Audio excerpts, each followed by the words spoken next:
Thomas the Tank Engine has worked his branch line for many years and knows it very well.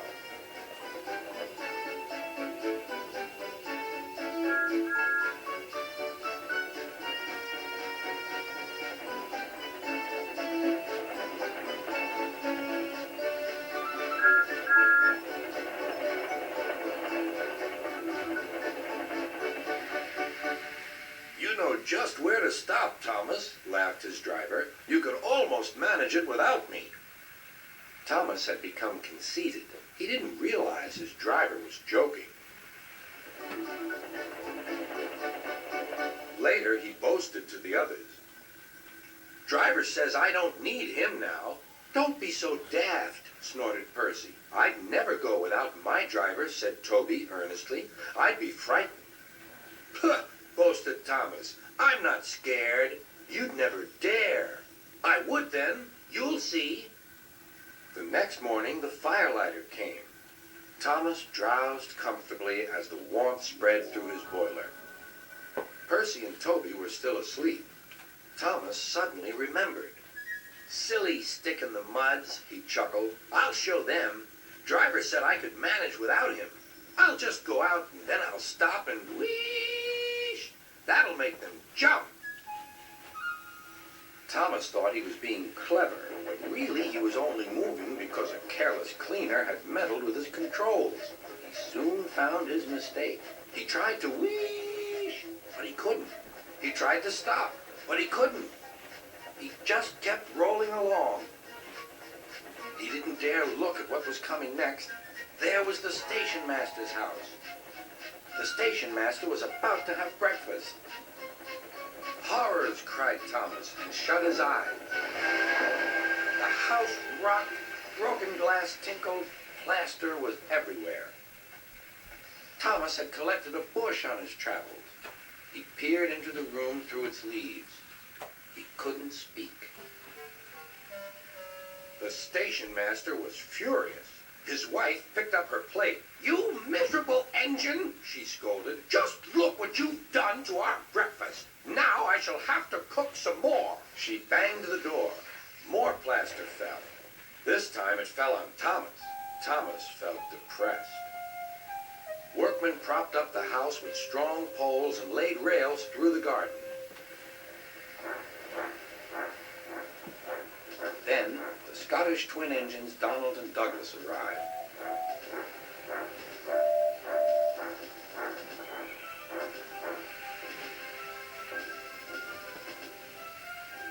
Dinna fash yourself, Thomas. We'll soon have you back on the rails. They laughed.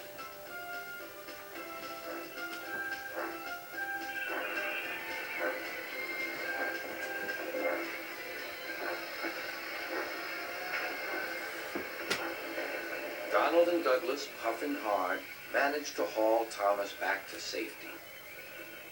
Bits of fencing, the bush, and a broken window frame festooned his front, which was badly twisted. The twins laughed and left him.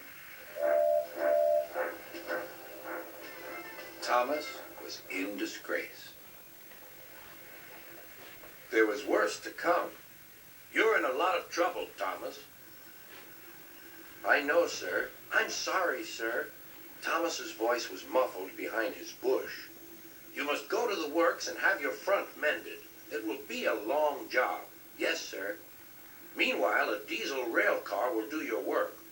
A diesel, sir? Thomas spluttered. Yes, Thomas. Diesels always stay in their sheds till they are wanted.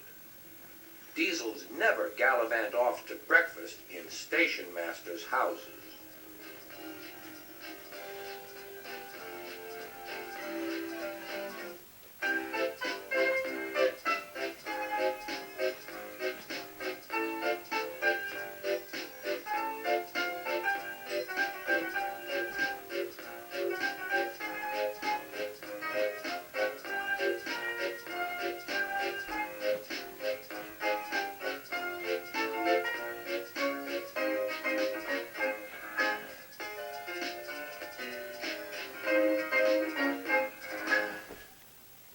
Duck is very proud of being Great Western. He talks endlessly about it. But he works hard too and makes everything go like clockwork. It was a splendid day.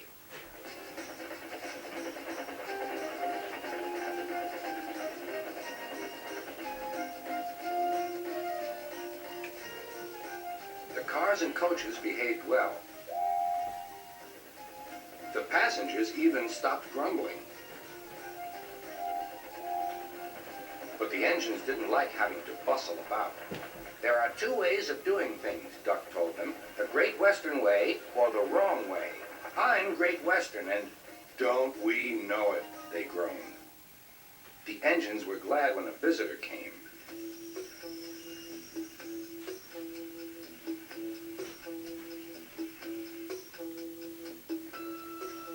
He purred smoothly towards them. Sir Topham Hatt introduced him. Here is Diesel. I have agreed to give him a trial. He needs to learn.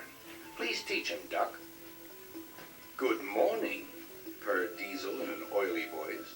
Pleased to meet you, Duck. Is that James and Henry and Gordon too? I am delighted to meet such famous engines.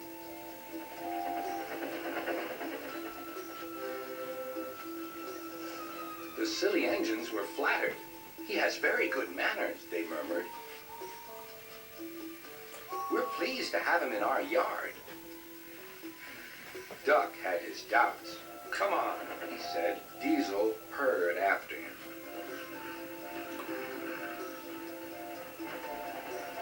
Your worthy Sir Topham Hatt to you, ordered Duck. Diesel looked hurt. Your worthy Sir Topham Hatt thinks I need to learn. He is mistaken. We Diesels don't need to learn.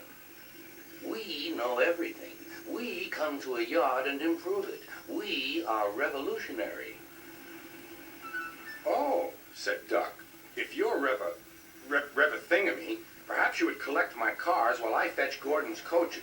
Diesel, delighted to show off, purred away. When Duck returned, Diesel was trying to take some cars from a siding. They were old and empty. They'd not been touched for a long time. Diesel found them hard to move. Pull! Push!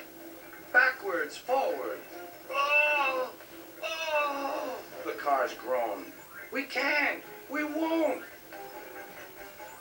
Duck watched with interest. Diesel lost patience.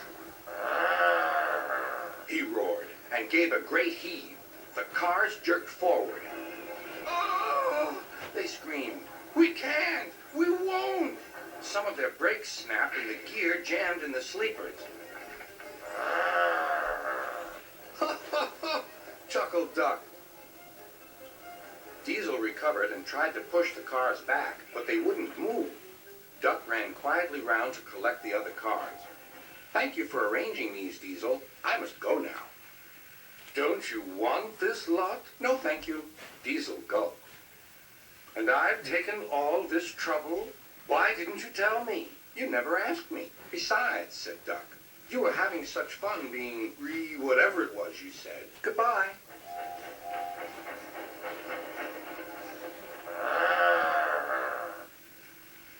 Diesel had to help the workmen clear the mess.